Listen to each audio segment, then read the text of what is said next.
The first night I arrived in Ebon Hollow, I couldn't shake the feeling that the town was wrong. It looked ordinary enough on the surface. Weathered wooden houses leaning against the wind. A cobblestone road cracked by time. The faint orange glow of lanterns in windows. But the silence pressed in like a heavy blanket. Even the crickets refused to sing. I remember pausing at the edge of the main road. The air smelled of damp soil and old wood smoke, but beneath it lingered something sour, metallic, the smell of rusted iron.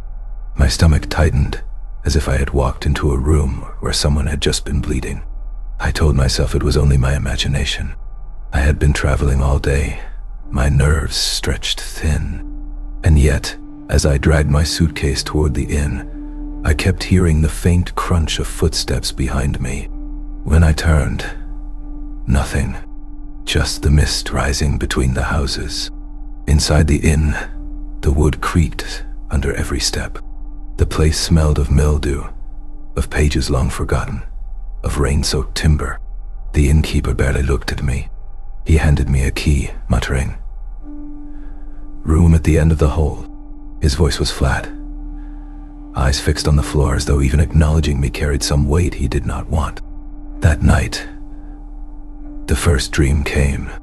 I was standing in a field of tall, blackened corn. The stalks rustled, though there was no wind. And then, a child appeared, barefoot, pale, eyes too wide for his face. He pointed toward the forest. His mouth moved, but no sound came. Only the endless whisper of the stalks. I woke with my heart hammering against my ribs. The room was freezing. The window stood open, though I knew I had latched it, and carved into the condensation on the glass was a word. My name. I stumbled backward, nearly tripping over the chair. My breathing was too loud, ragged, like I couldn't get enough air. I wiped at the glass with shaking hands, but the letters stayed, etched deeper than mist could explain. That's when I heard it. At first, soft, almost tender, then clearer. Oh, a whisper. My name. It came from the hallway, slow, dragging, as though each syllable had been carried for centuries. I pressed myself against the wall, straining to listen. The boards groaned, the lantern flickered, and still that voice, my name, repeated, and again, and again, and then silence. But silence was worse, because now I knew something was waiting, something that had been waiting for me. The next morning, I tried to laugh it off. Dreams, I told myself. Exhaustion, an overactive imagination. But the letters carved into the glass, they hadn't faded. I avoided looking at them as I left the room, dragging my hand along the wall for balance. The hallway smelled faintly of damp straw and candle wax. My footsteps echoed too loudly in the silence, as if the building itself was hollow, amplifying every sound. The innkeeper was waiting at the bottom of the stairs. He didn't ask about my night. He didn't even look me in the eyes. Instead, he slid a folded paper toward me, yellowed, brittle, at the edges. "You'll want this," he muttered. Nothing more. It was a page torn from an old ledger, handwritten in fading ink. Dates, names, all neatly aligned, and every 10 years, a line that ended with one word. Vanished. 1693. Vanished. 1703. Vanished. 1713. Vanished. The pattern continued for centuries, right up until the most recent entry, 2013. Vanished. 10 years. Always 10 years. And now, it was 2023. I asked him where the record came from. He only shook his head. "Not mine," he said. "It belongs to the Hollow." His voice cracked on the last word. as though saying it carried some unbearable weight. Later that day, I wandered the streets. The villagers avoided me. Some pretended not to see me at all, turning their faces to the walls. Others stopped and stared, lips moving silently as if in prayer. The longer I walked, the heavier the air became, as though I was moving through water. My chest ached from the effort of breathing. At the edge of the square stood a small chapel. Its roof caved in, its bell cracked and blackened. Inside, dust floated like ash in the stale air.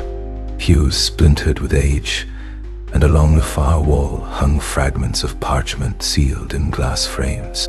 Old chronicles. I leaned closer to one, tracing the words with my eyes. During the harvest season, the dead are called to reap. No explanation, no context, just that single chilling sentence.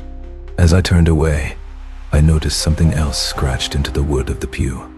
Fresh, not old. Do you hear them too? The words made my skin crawl. My heart thudded in my ears. I reached out to touch the carving, fingers trembling. The wood was cold, unnaturally cold, as if it had been resting under the earth for hours. That's when I heard it, a faint murmur, low, like breath against the back of my neck. Not words, not yet. Just the suggestion of a voice forming in the shadows. I stumbled back, nearly falling into the broken pew. My pulse raced. The chapel suddenly felt too small, too dark. Every corner seemed alive, watching, waiting. And then the whisper sharpened. Not yet. My blood froze. The words weren't in my head. They had been spoken aloud. I wasn't meant to leave. Not yet. That night, I couldn't sleep. The walls of the inn seemed too thin, as though the building itself was breathing with me, keeping rhythm with my pulse. Every creak of the floorboards sounded like footsteps coming closer, then stopping just outside my door. When dawn finally broke, I felt hollow, like my bones had been scraped clean. Still, I needed answers. The local library was no more than a single stone room attached to what had once been a schoolhouse. Dust thickened the air, and the faint scent of wax and mold clung to everything. Shelves bowed under the weight of books, untouched for decades. I asked the caretaker about the harvest season. Her eyes narrowed. She pressed a finger to her lips and shook her head. But when I pressed further, she shuffled toward the back and returned with a battered box of papers, tied with string. She didn't meet my eyes as she slid it across the counter. Read, if you must, but don't say I gave it to you. Inside were diaries, journals scrawled in shaky hands. The first was from a preacher in 1693. His words bled through the page, frantic and uneven. They called the dead to reap. Children taken in the night returned hollow, speaking with voices not their own. I have prayed, but the prayers go unanswered. The bells are cracked. The soil rejects the cross. I swallowed hard, flipping to another. A farmer's account, dated 1813. I saw my brother walking the fields. He died last winter, yet there he was, skin pale as frost. He beckoned me to follow. When I refused, he screamed until the stalks bent under the weight of his voice. My hands trembled as I turned page after page. Each decade, another witness. Each story the same. The whispers, the missing, the returned who were changed. Then I found a more recent entry. 1973. A young girl's handwriting. Careful, deliberate. They come during the full moon. I hear them in the walls. Mama says I should cover my ears, but it doesn't help. They call me by name. They say it's my turn to help with the harvest. I slammed the journal shut, my breath shallow, sweat beading on my forehead. These weren't just legends.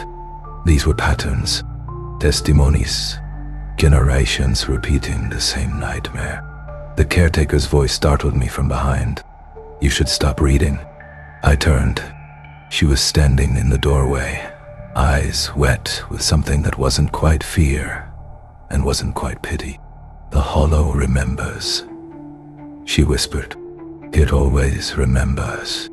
Her words sank into me like cold rain. I stuffed the papers back into the box, but one journal slipped out, falling open at my feet. A final line stared back at me, etched in bold, angry strokes. "They will not wait another season." The words made my stomach twist. My hands shook as I closed the book, because it wasn't 2033. It was now, and the whispers had already begun. The fog grew heavier the deeper I walked into the valley, as though the land itself wished to smother me, to blind me, to silence me. The houses thinned, their roofs slouched under the weight of damp moss and years of abandonment. Windows gaped open, not broken, but vacant, like eyes that had seen too much and chosen to look away. I could hear the creak of wood behind the walls, though the wind was still. Somewhere above, a crow gave a rasping cry, but when I looked, I found only a black branch, empty, swaying in rhythm, with a pulse that seemed to echo in my chest. My heartbeat was too loud. It made me feel exposed, like the village itself could hear it. An answer. The archives had told me the last vanishing happened a decade ago. That meant another was due. The villagers must have known, and yet they stayed. Why? What bound them here? And why had they all lowered their voices when I asked about the boy who went missing last time? The name they refused to say still scratched in my head, as though if I thought it too clearly, something would turn toward me in the fog. A low humming drifted from the church at the valley's center. Its crooked steeple leaned toward me like a finger beckoning. The sound wasn't music. It was older, raw, a vibration that crawled into my bones. My legs moved despite my hesitation, gravel crunching under my boots. With every step, the humming grew clearer, layered, as though many voices were pressing together into one endless note. I reached the doors. They were ajar, groaning open on their own as I approached. Inside, the air was dense, heavy with the scent of old wood, mildew, and something metallic, like rust or blood. Candles lined the walls, their flames trembling, though no draft touched them. Shadows pulsed across the altar at the far end, making it seem to breathe. There were carvings above the altar, figures bowed low, their hands stretched to the sky. But their faces, oh God, their faces were missing, smooth where eyes and mouths should be. My throat closed. I traced the grooves with trembling fingers, and the stone felt warm, almost fevered, as if it had been touched too many times by desperate hands. Then, a whisper slithered through the church, not from behind me, not from the pews, from within the walls seemed. It spoke my name, not loud, not urgent, just a sound, as though someone on the other side of the stone pressed their lips to it and breathed me into being. My knees nearly buckled. My heart hammered so violently, I feared the walls themselves would learn its rhythm. I spun, desperate to catch who or what had spoken. But the church was empty. The humming had ceased. Only my shallow breath remained. And then I noticed, in the dust across the pews, were footprints, bare, small, as if a child had walked them only moments ago. The trail led deeper, toward a door behind the altar, a door I hadn't seen before. My pulse screamed one truth. I wasn't alone, and if I opened that door, I would no longer be an observer. I would be part of the story. I stood at the hidden door behind the altar, my breath shallow and uneven, each exhale blooming white in the cold, stale air. The wood was darker than the rest of the church, almost black, its grain twisting like veins beneath my fingertips. The small barefoot prince stopped right at the threshold, as though the child had stepped into nothingness. A faint draught leaked from the seam, carrying with it the scent of damp soil and rotting leaves.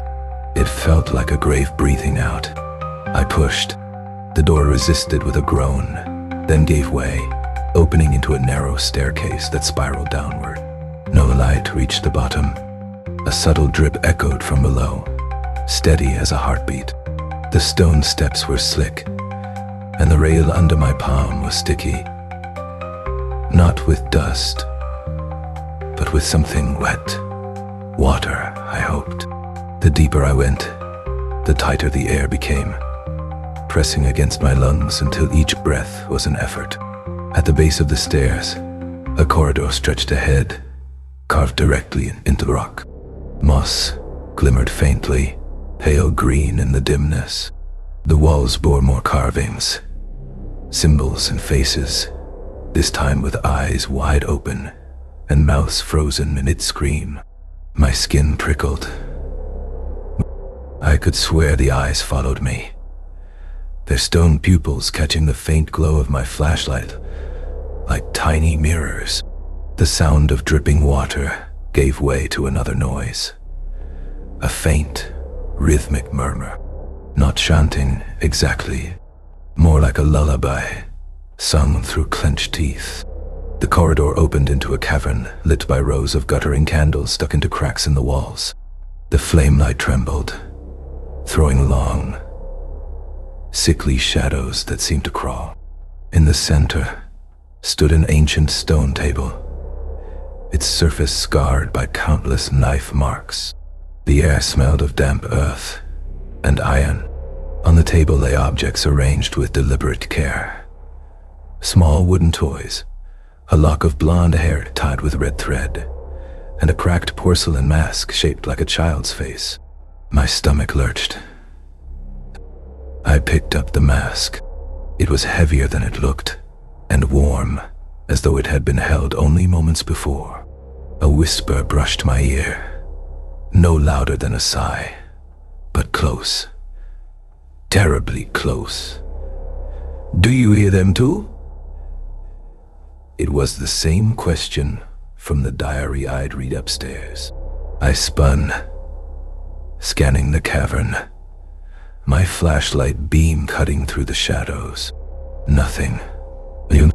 Just the drip of water and the restless flicker of the flames. But when I turned back, the mask was gone. The toys, the hair, everything had shifted slightly, as though unseen hands had rearranged them. My pulse thundered, sweat chilling on my neck. I backed toward the tunnel, but my boot brushed against something soft. I looked down, a child's footprint, fresh, damp pit, leading deeper into a tunnel at the far side of the cavern. My heart slammed against my ribs. I knew what awaited. Something tied to the harvest season, whispered in the archives. Something that had taken the boy 10 years ago. Yet my feet moved on their own, following those tiny prints into the dark, because some part of me needed to know, needed to see. And perhaps, as I descended further into the earth, I already knew. Whatever waited ahead was no longer just a story. It had been waiting for me. The tunnel narrowed, forcing me to stoop as I followed the trail of damp footprints. My flashlight beam jittered across the rough stone, each step kicking loose flecks of earth that tumbled into unseen cracks below. The smell thickened, mold, wet iron, and something else, sweet, almost cloying, like fruit left too long in the sun.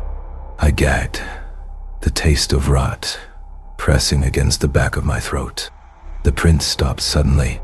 They ended at a wall of stone, slick with condensation, as if the child had walked straight through solid rock. My chest tightened. I reached out with trembling fingers and touched the wall.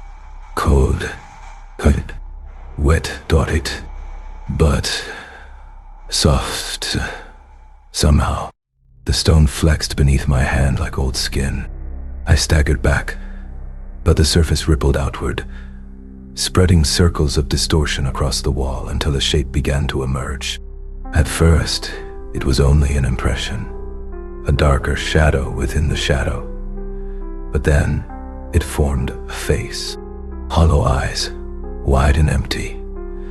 Lips curled into a thin, knowing smile. It was not carved. It was alive. A whisper bled from the wall itself. Not from one mouth, but from dozens, layered atop each other, children and adults alike.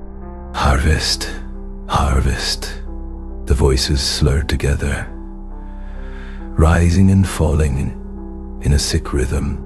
My flashlight flickered, as if the sound itself drained its power. I spun in panic, searching for another exit, but the tunnel behind me had changed. The walls had drawn closer, the ceiling lower. The way back was closing, the passage sealing itself with a slow grinding groan of stone. My breath came in sharp gasps, chest burning, heart slamming so hard I thought it might burst through my ribs. The voices grew louder. Harvest, harvest. I clamped my hands over my ears, but the sound was inside me now, vibrating through my skull, my teeth, my very bones. My vision blurred.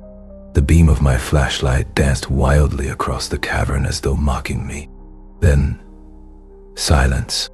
Tot. Absolute. The wall rippled again, and from its surface pushed a hand. Small. Pale. Tot. A child's hand, wet and trembling, reaching blindly into the air. My instinct screamed to grab it, to pull, to save whoever was trapped inside. But as I stood frozen, another hand appeared. Then another, and another. Soon, dozens pressed outward, stretching the stone as though it were thin cloth. Tiny palms, fingers splayed, nails scratching desperately for freedom. My breath hitched. Their voices returned, but now in a single plea. Help us. The wall bulged forward, the pressure unbearable, as though the trapped bodies inside were about to spill out into the tunnel. My knees shook. I couldn't move. Couldn't blink. Could only watch. Then the hands withdrew. All at once, the stone snapped back into place with a wet, sucking sound. The voices ceased. Silence fell so completely that even my own heartbeat seemed distant, muffled, as if I too were buried within the wall. I staggered forward, reaching out with the flashlight, desperate to understand what I had just witnessed. The beam skimmed the slick surface, and there, etched fresh into the wall, dripping as though carved by unseen blades only moments ago, was my name. The next morning bled into gray. A fog heavier than any I had ever seen rolled in from the hills, swallowing the village whole. Roofs vanished into the mist.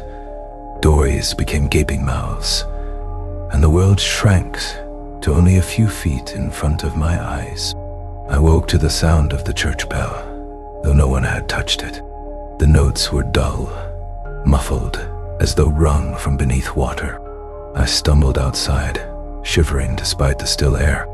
The villagers were already gathered in the square, faces pale, eyes lowered, lips moving in silent prayer. They didn't look at me, not directly, but I could feel their attention pressing against me, watching without watching.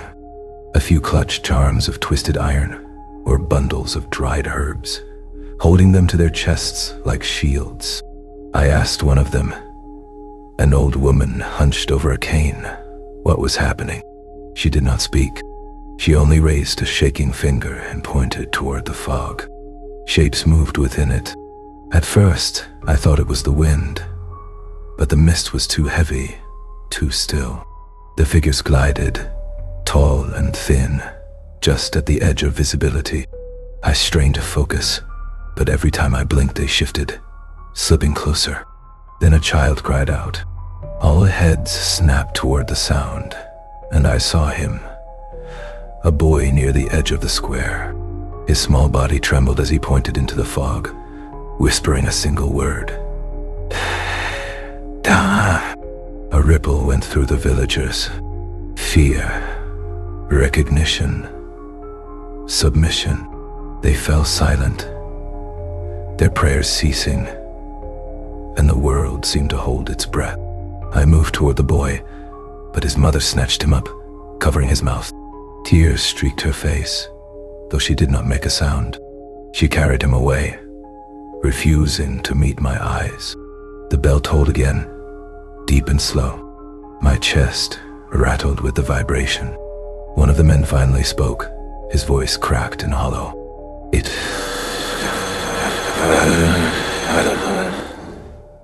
It begins. I demanded answers, but no one responded. They drifted back to their homes, disappearing into the fog like shadows returning to their graves. Soon, I stood alone in the empty square, the silence thick as tar. I turned to leave, then froze. At the far end of the square, barely visible through the mist, stood a figure, small, still, a child. At first I thought it was the same boy, but no, this one was barefoot.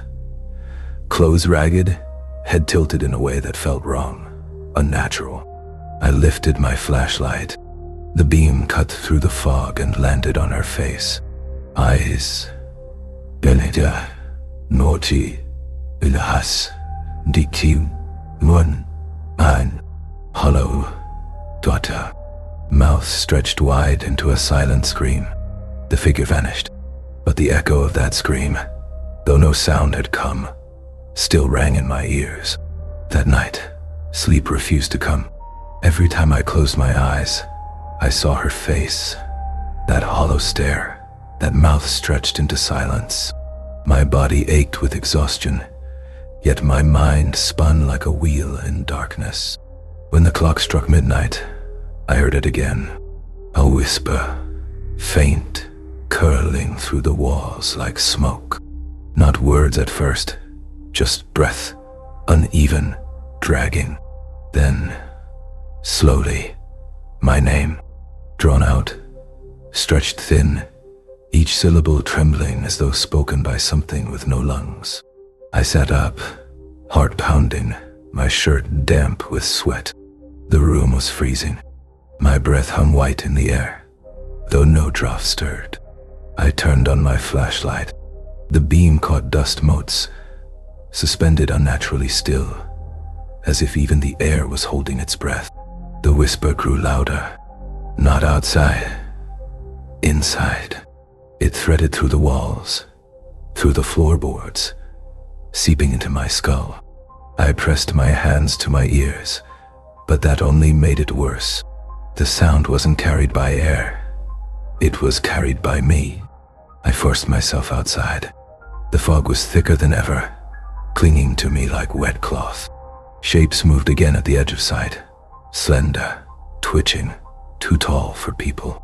I called out, demanded to know who was there. My voice cracked in the heavy mist, sounding smaller than I intended.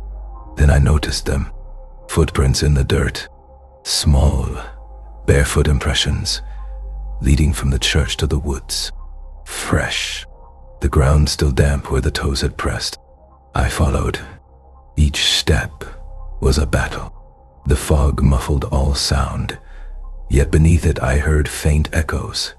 Children's laughter, distorted, twisted, sometimes close, sometimes far, sometimes behind me. The trail ended at a tree, blackened as if struck by fire long ago. Its bark peeled like dead skin, and symbols had been carved deep into its trunk. Circles, spirals, a figure holding scythes in each hand. My flashlight flickered, then died. For a moment, everything was darkness, and in that darkness, I felt it. A presence standing behind me, breathing into the hollow of my ear. I spun around, flicking the light back on. The fog swallowed at everything. No footprints, no tree. Just the square, empty and silent. But I knew I hadn't imagined it. The whisper still trembled inside me, lingering in my bones, and it was still saying my name. I don't remember walking back to the inn. The fog had closed around me so tightly that the path itself seemed to dissolve under my feet. When I finally stumbled into the hallway, the floorboards creaked as if something had just moved ahead of me. My pulse hammered in my ears. Inside my room, the air was colder than before. So cold my breath drifted in pale ribbons. Every shadow stretched long and thin, reaching for me from the corners. I locked the door, though I had no idea what a lock could do against something that seeped through walls. On the table lay the journals I had taken from the church. Their pages fluttered, though no wind stirred. I reached for one. Father Doran's final entry. The ink was smeared, as if written in haste. The harvest comes. They are not of flesh. They rise from the soil of the forgotten. 10 souls for 10 winters. Beneath it, a drawing. The same blackened tree. The same scythe-bearing figure I had seen carved into the trunk. I felt a throb behind my eyes, a pulse in my temples. The whisper had returned, stronger now, vibrating the wood beneath my hands. But it wasn't just a voice anymore. It was a crowd. Layers of murmurs, sighs, moans, rising and falling like a tide. Some voices were pleading. Others were laughing. All of them knew my name. I backed away from the table. My flashlight flickered, even though it wasn't turned on. Its beam glowed dimly on its own, as if feeding off the darkness. A shadow moved behind me, reflected in the cracked mirror on the wall. Too tall, too thin. When I turned, there was nothing but my own breath curling upward. The door rattled. Once, twice, soft at first, then harder. Someone, or something, was pressing against it, whispering, scratching. The wood groaned.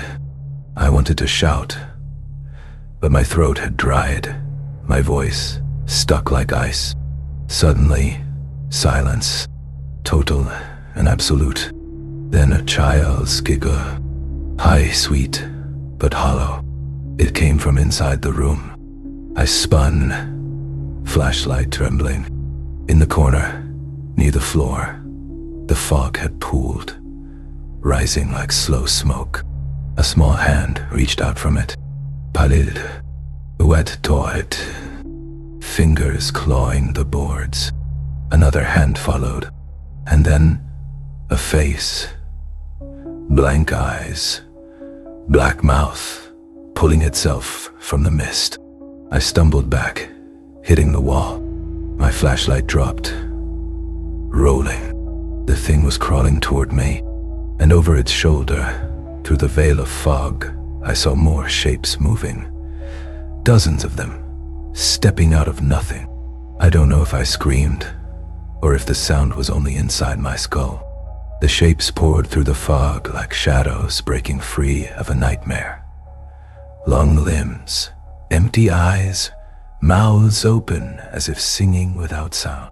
They crawled and walked, and floated all at once, their movements jerky, like puppets tugged by unseen strings. I scrambled backward across the floor, palms scraping splinters, heartbeats slamming so loud it drowned even the whispers. The walls of the room seemed to stretch, the ceiling rising higher, the door receding farther away. My flashlight rolled in a slow circle, its dying beam cutting across the crawling figures. One of them, still the size of a child, but the others, taller than any person should be. 10 souls for 10 winters. The phrase from Father Doran's journal pulsed in my head with each beat of my heart. I pressed my hands over my ears, but it was useless. The chant was inside me now, like a second heartbeat. One of the figures reached me first. Its hand was pale and slick as clay, fingers too long, curling around my ankle, cold, like grave water. I kicked, but it held on, dragging itself closer. Its face almost human, but not. Features blurred, shifting. The smell of damp soil and rot filled the air. I reached for the journal, swinging it blindly. Pages tore loose, scattering, fluttering upward like black moths. For a heartbeat, the figures recoiled, shuddering, as if the paper burned them. Then the child's voice returned, close to my ear, though no mouth moved. "Stay. It's your turn." The temperature dropped sharply, the window frosting over from the inside. The floor split, not cracked, split. Gaping fissures opened like hungry mouths, and from them rose more hands, more faces, more of those silent singers. The entire room swayed, and I felt the pull, downward, into the dark beneath the boards. I clawed at the wall, at the edge of the bed, anything to anchor myself. My nails tore. My breath came in gasps. The fog swallowed half the room now, swirling like water in a drain. In it, I saw flickers of the past, the villagers of Ebon Hollow standing in a circle, holding scythes, chanting. Children taken by the wrists, the blackened tree burning but not consumed. The figures leaned closer, their empty eyes fixed on mine. My body trembled violently, teeth chattering. And then, silence. Everything froze. The figures stopped. The fog hung still. Even my heartbeat faltered. A voice, not a whisper this time, but a low, resonant sound from beneath the floor, spoke one word, my name. And then the boards beneath me gave way.